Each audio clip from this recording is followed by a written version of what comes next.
Aruba's Fuju factory. In total, they were carrying 294,307,500 yen. The car trip was tense for those 4 bank employees, and not only for the normal reasons you'd feel nervous driving around with a huge amount of money. Only 4 days earlier, someone had sent threatening letters to the manager of their bank, saying they'd blow the place up if the manager didn't hand 3 million yen to a female employee and have her drop it at a specific location. The manager called the anonymous would-be thief's bluff and didn't comply. Only 200 meters away from their destination, a young-looking police officer pulled up next to them on a white police motorcycle and stopped the car. The police officer told them that their branch manager's house had been blown up and that the police had received a warning that dynamite had been planted in the transport car. The 4 employees got out of the car and the officer crawled under it to look for the bomb. Seconds later, the employees noticed smoke and flames under the car, and the officer rolled out, shouting that it was about to explode. When the employees ran to the prison walls to take cover, the police officer got in the car and drove away with their money. So, it's Mel. How are you guys doing tonight? So first, I wanted to start out by saying thank you so much everyone who's subscribed to my channel, who's liked my videos and left comments. I finally reached 1,000 subscribers, which is awesome, honestly, after about a year of making videos. So, thank you so much to everyone, and if you're new here, I'd very much appreciate it if you subscribe to my channel, and if you left me a like or a comment on this video. I wanted to say that I know I said that I would do a tattoo tour video, and I haven't yet, and the reason for that is just because every time I think about it, there's like something that I need to do first. Like, I realized the floor is kind of dirty, like not dirty, but like, you know, I need to vacuum in the spot that I was gonna stand, like, because I have tattoos on my lower legs and ankles, so that's gonna be visible, and the floor is gonna be visible, and like there's a bunch of electrical cords and stuff that are there that I should probably move, and like that kind of dumb stuff. So yeah, I'm gonna work on that, and hopefully I'll definitely have that out within the next like couple of videos for those of you who've hopefully been looking forward to it. I'm also about to go on a trip to New York, which I'm going to be making a vlog of, and I'm going to be getting a new tattoo as well, so I guess that tattoo will be in the tattoo tour, but I'm sure I'll be showing it in that video as well. So if you're interested in seeing that, that probably will be my next video out, because I'm about to go on this trip on Monday the 6th. It's going to be the 6th and the 7th, and my friend Abby's going to be going with me. You know, the one who was in, if you saw my last tattoo related video, travel vlog type video, where I got the hard tattoos that are on my shoulder. She was in the video with me, so she's gonna be there again. If you haven't seen that video, go check it out too. I think it's a pretty fun video, honestly. Also, I got a new microphone stand, so hopefully that'll put an end to all the sounds of me hitting the the boom arm thing that I used to have. And you know, I won't be able to like play with it as much anymore as like I kept doing, like adjusting it up and down and stuff. I won't be doing that anymore. Alright, it's enough of that. So, tonight's video is the 300 million yen heist, which is an unsolved, it's one of the largest unsolved robberies in Japanese history. In Japanese, the name is the Saokoen Jiken. Saokoen is 300 million yen. The Japanese counting system is like a little different for large numbers. They, like, we have, you know, 1,000, 10,000, 100,000, million, but they do 1,000, 10,000, 10,000, 110,000, and then oku, which is, I guess, because like 110,000 is there, so like 300,000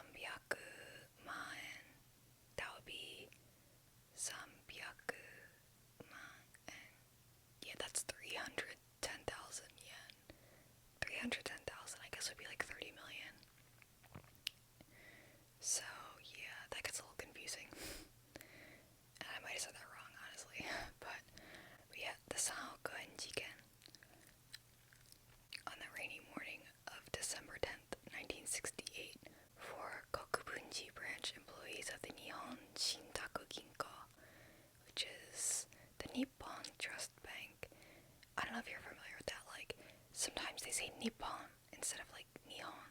Like Nihon is Japan, but Nippon is also Japan. And the only real difference is like Nippon is sort of like a more prideful way of saying Japan. I don't really understand. Like when you say it like that instead of like Nihon, then it's like you're taking pride in your country or something. I don't know. Like you probably hear it at like a sporting event where like Japan is playing against another country. That kind of thing. But anyway, those 4 employees from the Japan Trust Bank were driving cash that would be given as year-end bonuses to employees at Toshiba's Fuchu factory. And Fuchu is just like a neighborhood in Tokyo, I think. In total, they were carrying 294,307,500 yen, which would be about about 8, I'm getting confused about numbers now, it'd be $817,520 US dollars at 1968 exchange rates. Inside big metal boxes in the trunk of a Nissan Cedric company car, which, by the way, is just like a regular sedan, not like armored, not an armored truck or anything like that. Adjusting for inflation in this day and age, that would be about 30 billion yen, or $26 million now. I was going to translate 30 billion yen to Japanese, but I don't think I can do that. Maybe that'd be like 30 oku. Anyway, at the time, transporting large amounts of money like that by car instead of just sending it through a bank transfer was apparently a pretty normal thing to do. Doesn't seem that smart, but yeah. In Japan, most companies give bonuses to employees twice a year, once in the summer around June or July, and another one in the winter near the end of the year. It's a tradition that started in Japan's Edo era, which is like, I think the Edo era is like 1600 to the late 1800s, mid to late 1800s, something like that. It's really long. But anyway, during that good time, shopkeepers would give their employees a summer bonus so they could go back home for the Bon Festival and buy nice clothes. And the Bon Festival is an annual Japanese holiday that commemorates and remembers deceased ancestors. It's believed that their spirits return at that time to visit their relatives, so people hang paper lanterns called chochin to guide the spirits, and perform oban dances or bon odori. The winter bonus was a reward for the year's hard work. The car trip was tense for those 4 bank employees, and not only for the normal reasons you'd feel nervous driving around with a huge amount of money. Only 4 days earlier, on December 6th, 1968, someone had sent threatening letters to the manager of their bank, saying they'd blow the place up if the manager didn't hand 3 million yen to a female employee and have her drop it at a specific location. The manager called the anonymous would-be thief's bluff and didn't comply, and after he called the threat in, the Fuchu police office sent around 50 officers to protect bank personnel and search the nearby area. I'm assuming they didn't figure out who did it, though. Only 200 meters away from their destination, which was the Toshiba factory, like I said, I'm pretty sure, a young-looking police officer pulled up next to them on a white police motorcycle and stopped the car next to Tokyo Fuchu prison. The police officer told him that their branch manager's house had been blown up and that the police had received a warning that dynamite had been planted in the transport car. Okay, hopefully that'll be better. Sorry if the sound was a little quiet just now. I had the gain on my microphone turned up to like nothing practically. Anyway, the 4 employees got out of the car and the officer crawled under it to look for the bomb. Seconds later, the employees noticed smoke and flames under the car, and the officer rolled out, shouting that it was about to explode. When the employees ran to the prison walls to take cover, the police officer got in the car and drove away with their money. A massive police investigation was launched, posting 780,000 pictures throughout Japan. The list of suspects included 110,000 names, and 170,000 policemen participated in the investigation, which was the largest in Japanese history up to that point. They ended up spending 900 million yen on the investigation, which was 3 times the amount of money that had been stolen, ironically. The police collected fingerprints from the scene and compared them to the ones they had on file, going through about 6 million fingerprints one by one. It ended up not being worth the effort, though, because none of them matched. When police investigated the scene, it turned out that the smoke and flames under the car weren't from a bomb, but just from a warning flare that the thief had lit while he was under the car. It also became obvious pretty quickly that the police officer who had stopped the 4 bank employees wasn't actually a police officer. The police motorcycle he'd ridden up on was just a regular Yamaha motorcycle that had been painted white to look like the ones that police used. In total, there were 120 pieces of evidence left at the crime scene, but most of it was just common, everyday items, whatever that means. None of the articles said, what they were. I lost my place. That had been scattered around to confuse the police's investigation. They did manage to get one clue they could use, though. One piece of evidence was a letter with a postage stamp on it, and the police tested the saliva on that stamp, which let them know that the suspect's blood type was B, assuming it really was his spit on the stamp and not someone else's anyway. At some point after the robbery, the thief abandoned the bank's car and transferred the metal boxes containing the money to another car, which he'd stolen beforehand. That car was also abandoned, and the boxes transferred a second time to another previously stolen vehicle. So it's safe to say the police lost the trail after that. Police interviewed witnesses and released a composite picture to the public. They conducted a rolling investigation of nearby apartments occupied by college students, going door to door and interrogating every resident. At first, the police thought that the person who'd sent threatening letters to the bank on December 6th was behind the robbery. Makes sense, right? The letter was similar to an incident that had happened earlier that year in Tama. From April to August 1968, someone had sent 9 letters to the Tama Agricultural Co-op, threatening and trying to extort them. Some of the letters just demanded money, and others were arson and bomb threats. The police analyzed the handwriting from the letters threatening the bank and the co-op, and it was a match, so they figured whoever had written those letters was the person who had committed the robbery as well. Some people considered it a victimless crime, since in the end, the bank was insured and the Toshiba employees all got their bonuses. But even though the crime itself didn't claim any victims, the ensuing investigation would. The earliest primary suspect was Boy S, which is Shonen S in Japanese, a 19-year-old member, though some articles said he was the leader, of the local youth robbery gang called the Tachikawa Group. The police's reasons for suspecting him were that the robbery was similar to Shonen S's MO. He knew the area well since it was where he lived, and his father was a motorcycle police officer, so it was highly likely that S was familiar with police motorcycles and probably knew how to ride one. The only problem was that S's handwriting and blood type didn't match the suspect's. On the night that police visited S's house to question him, 5 days after the robbery, he was found dead from potassium cyanide poisoning. He didn't have an alibi for the time of the robbery, but the police didn't find any money in his possession, so they decided that his death was a suicide, and that he wasn't guilty of the robbery, according to the official police report. Or record, anyway. Shonen S.'s father insisted that his son was innocent, and that there was no clear evidence he was the robber, but to this day, S remains the primary suspect in the eyes of many. About a year later, on December 12, 1969, a newspaper called the Mainichi Shimbun pointed the finger at a 26-year-old skilled driver working for the Canadian government office in Tokyo, though another article that I read said he was just a taxi driver. I guess taxi drivers are skilled at driving, right? Part of the reason was that he looked like the man in the composite picture the police had put out. Which, honestly, I probably won't put it in the picture. I mean, in the video, just for, fear of copyright. But,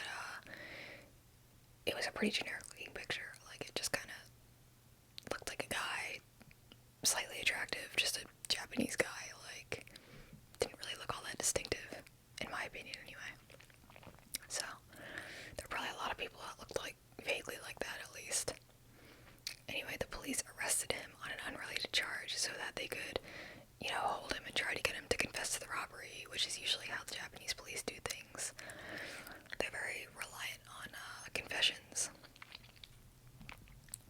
But he had an alibi. He was taking a proctored exam at the time of the robbery. Since the arrest was made on false pretenses, the arresting officer, Mitsuo Muto, was accused of abusing his power, and the National Association of Lawyers launched a formal protest against him, though I don't know if anything ever came of that.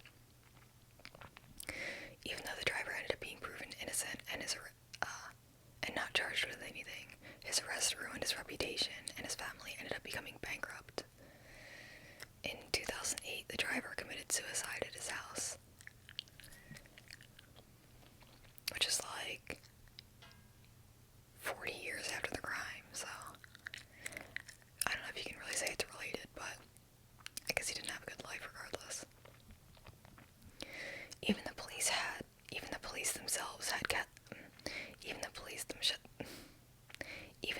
themselves had some casualties because of the investigation, which was so intense and stressful that 2 police officers ended up committing suicide during its course, though another article I read said that they died of exhaustion. So, other major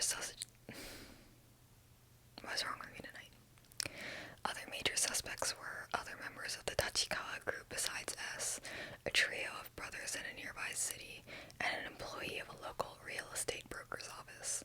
But unfortunately, I don't have really any more about those people.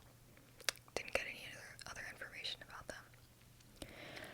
On November 15th, 1975, so almost 10 years later, well, 7 years later, I guess almost 10 is a bit of a stretch, a friend of S, and probably a fellow gang member, was arrested on an unrelated charge just before the robbery's statute of limitations. He had a large amount of money and had been 18 years old when the robbery happened. The police asked him how he'd gotten the large amount of money, but he kept quiet, so eventually they couldn't prove that the money was from the robbery and not literally anything else. And since they didn't get their confession, the police released him, because that was all they had on him, really. And a month later, in December 1975, they announced that the statute of limitations for the robbery was over. Personally, I think it's crazy that it was only 7 years for such a huge amount of money that got stolen.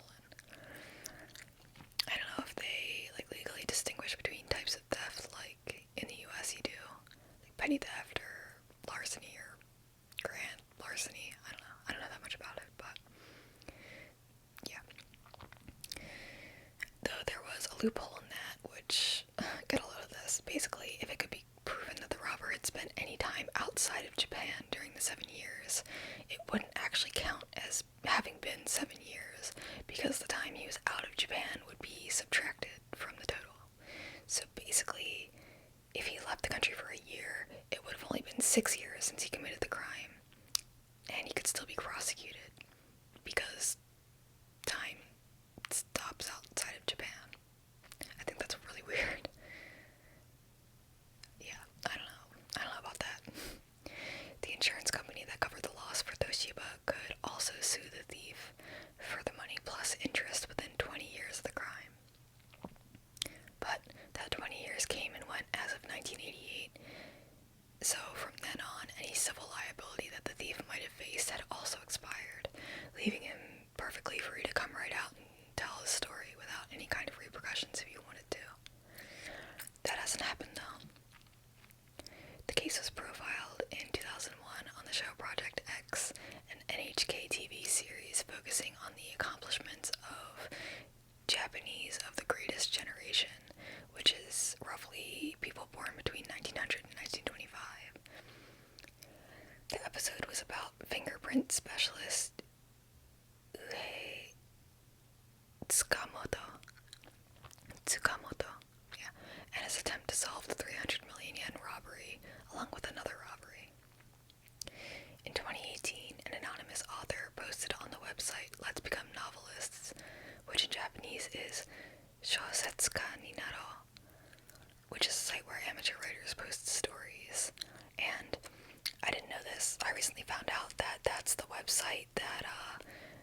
author of ReZero, the light novel that would become the anime ReZero, I guess that's what it's called, the light novel too, right?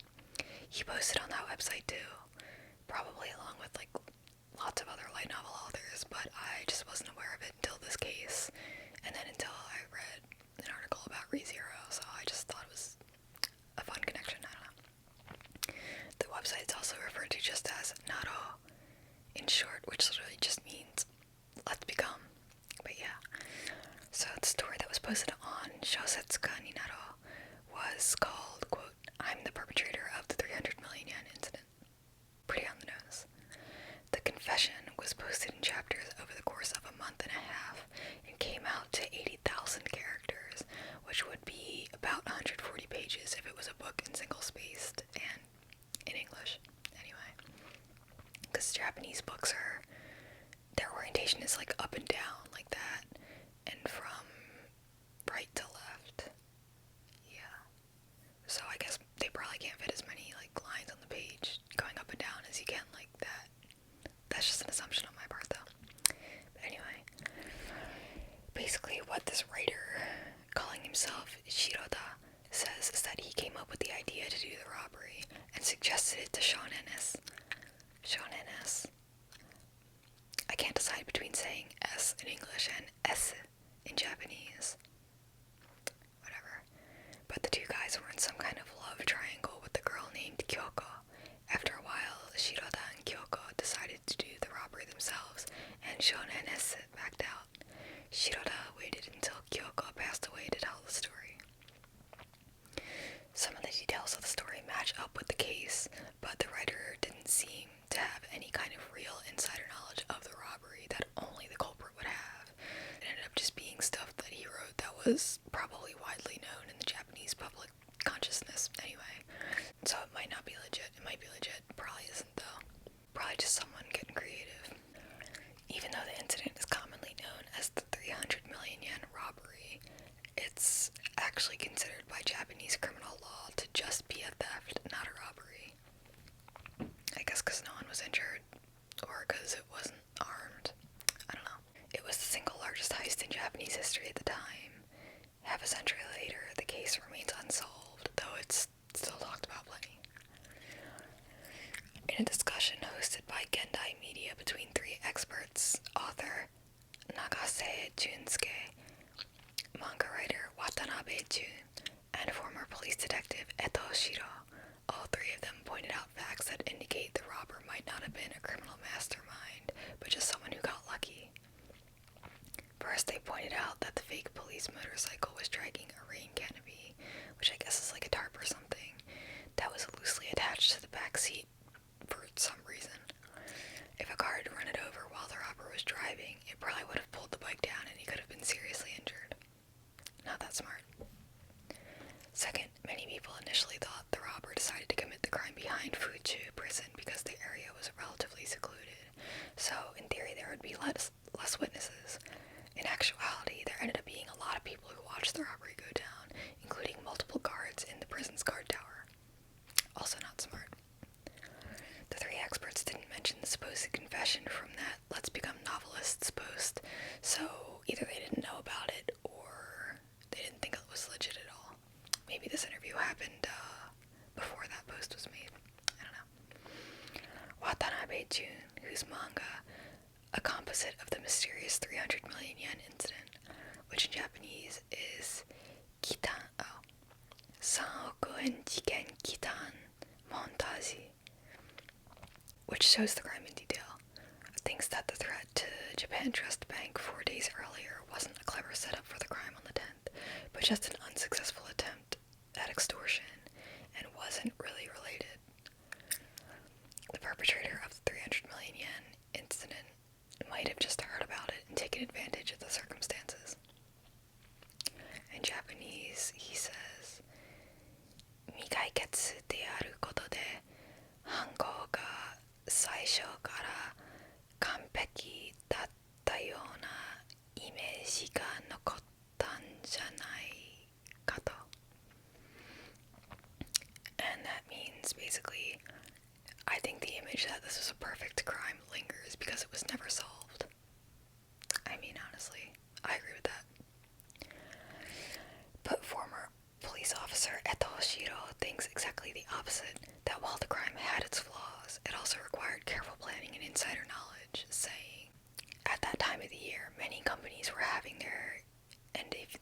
bonuses transported.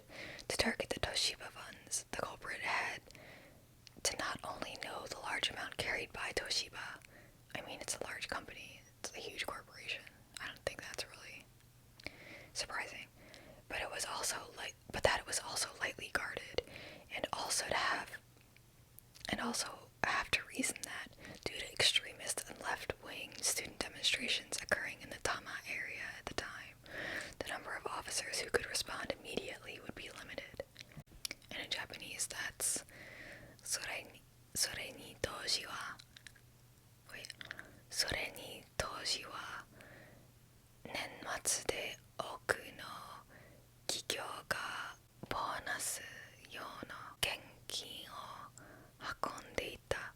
その中で特に東芝府中工場の現金輸送車を狙ったのは金額の大きさに反して警備が手薄だったことや都心で過激派や左翼学生の運動が活発に行われていて、多摩地域にはすぐに動ける警察官が限られていたことを計算していたと思うんですね。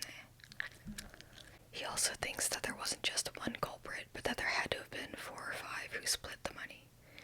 He does agree with Watanabe that it wasn't the perfect crime, but that the circumstances before and after the crime just lined up in his favor, since along with the stuff I just said, the investigation ended up being mishandled, despite all the money and manpower the police threw at it.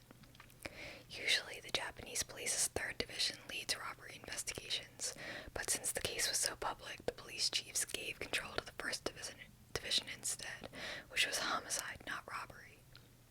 Since the 3rd Division's specialty is robberies, Eto thinks that they usually understand the psychology of robbers better, which the 1st Division being homicide detectives, obviously they would understand killers better than robbers, and that hindered their ability to find the culprit. Watanabe also said that he thinks the composite photo released by police did more harm than good, especially since several witnesses eventually admitted that they hadn't even seen the suspect's face well enough to describe it. And he was right, it seems like, because the photo ended up being officially rescinded in 1974. Despite the 3 panelists' different opinions on the case, they all agree that Shonen S had to be involved somehow, either as the culprit, as an accomplice, or as a helper in some other way. They also all agree that if the crime happened today, it wouldn't have gone unsolved. So whoever stole the 300 million yen was really in the right place at the right time, in the right era. So that's all I have for this case. It is a bit of a shorter one, and less gruesome than usual too. So I hope you enjoyed it, and like I said before, please leave me a like, comment, subscribe, all that, bell notification, yeah. Hopefully I'll make it to 2,000 soon.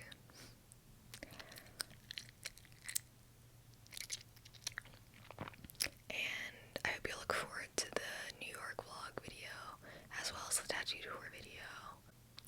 Also, let me know if you like videos about robberies like this. It is kind of different than what I usually do. Obviously I usually stick to homicides and stuff. Well, I usually stick to crimes that are more sensational, I guess, because they're more engaging or whatever. I guess more likely for people to click on them. But I did think this one was pretty interesting.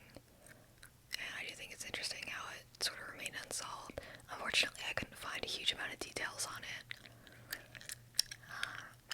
If I was good enough at Japanese to be able to read articles in Japanese, then I probably could have found more, but unfortunately I'm not at that level yet. Probably won't be anytime soon. But yeah, let me know if you're interested. There's another video, another crime involving banks that I was thinking about doing, but this one involves death,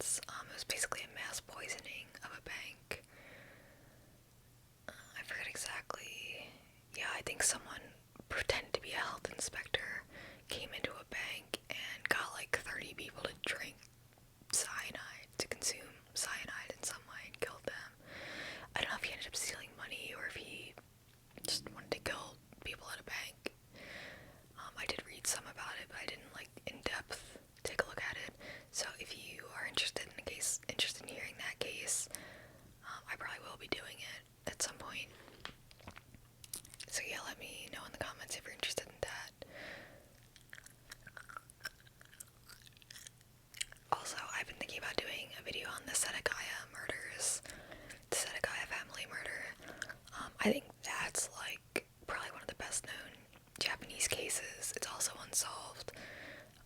There are probably like 1,000,007 videos about it already, honestly, but I thought maybe I could like bring some new information to